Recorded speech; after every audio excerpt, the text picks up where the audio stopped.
নমস্কার। আমার আজকের নিবেদন স্বরচিত কবিতা পরাণমুচির গল্প।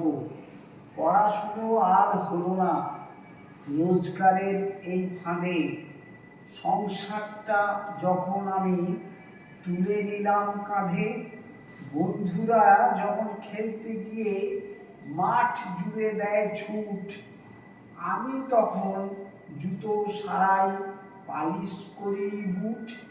সবাই যখন পাঠশালে যায়, ব্যাগ ভরা বই কাঁধে, মন মানে না দেখেই কাঁদি সেই গরিবি ফাঁদে।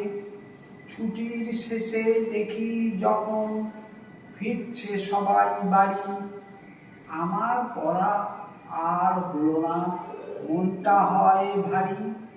আমার মতো বয়স যাদের, সাজে যার যা রুচি, আমার ঠাঁই পথের কোণে, আমি পরাণমুচি।